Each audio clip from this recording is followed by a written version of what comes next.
Hey YouTube, just making a follow-up to that last video I was cut off at, and I was talking about the remission of sins, how it's a cover story for the blood gods. I call them blood gods, or blood dimensionals, interdimensional beings that manipulate humanity by using cover stories in order to control us and get what they want, because in their system, their reality, their dimension, they have no way of growing food. As the Vedas said in their text, the Indians, not the American Indians, but the Indians over there by China, they said their ancestors said that these beings needed to basically consume essence from us. We are their crop. And I always knew that before I even read that. But the Greeks have something else that falls along that line, which is that in great battles, or even I guess small battles, that some people could see these dark entities, smoke entities, I guess you could call them, swirling smoke entities, go about the dead and inhale their fumes, as they called it.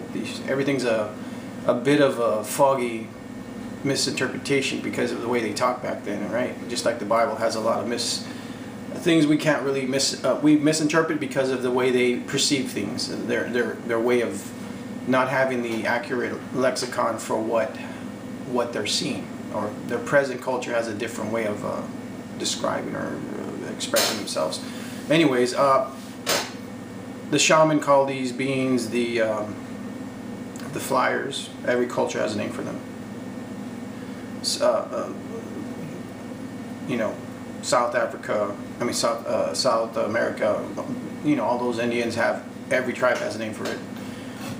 So it was just something I was just trying to allude to. So these things are the things that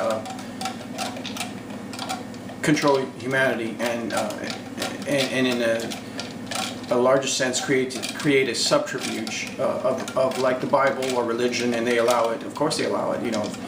They even use themselves as the villain in cases, but of course they don't say they're the villain. They're actually the good guy, because they pose the duality.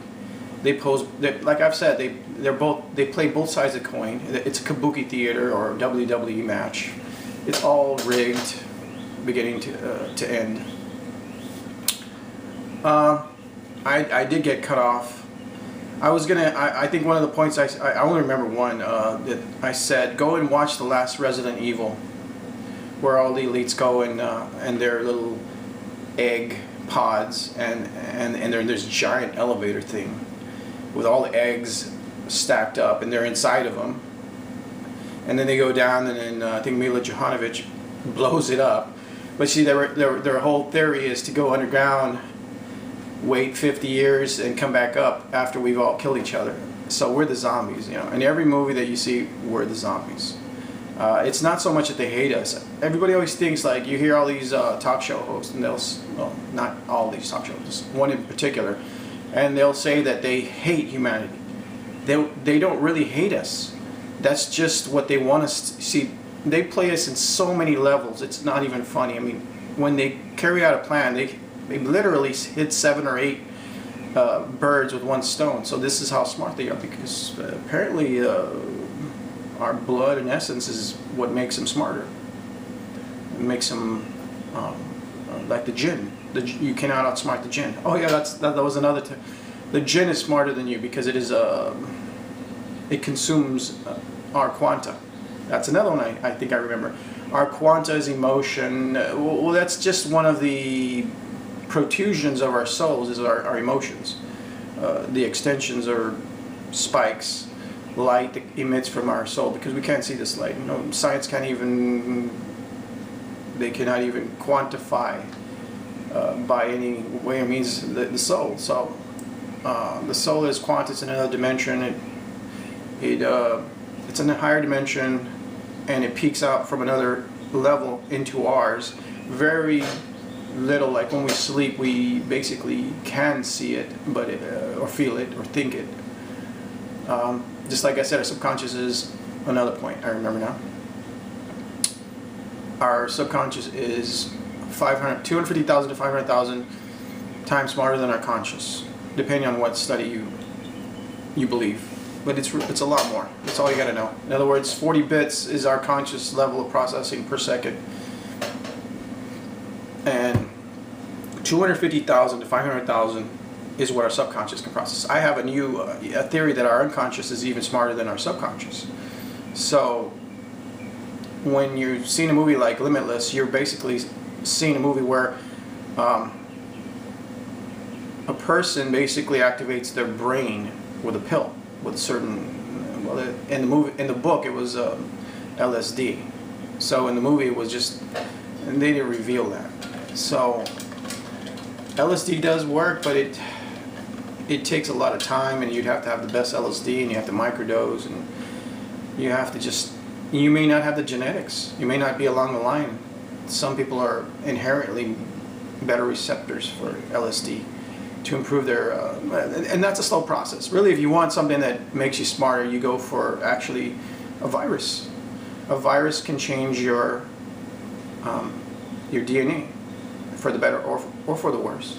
Just like this new vaccine is going to be introduced. It is going to be an RNA transposing DNA altering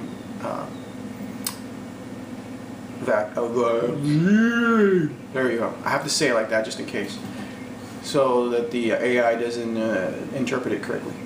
Anyways, or maybe I should have a code word for it. That'd be better.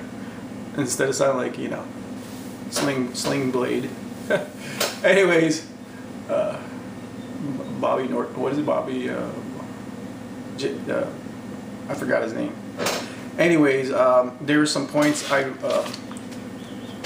like to mention that other than what I just told you about our hidden genius, that we can turn it up somehow. We don't know how.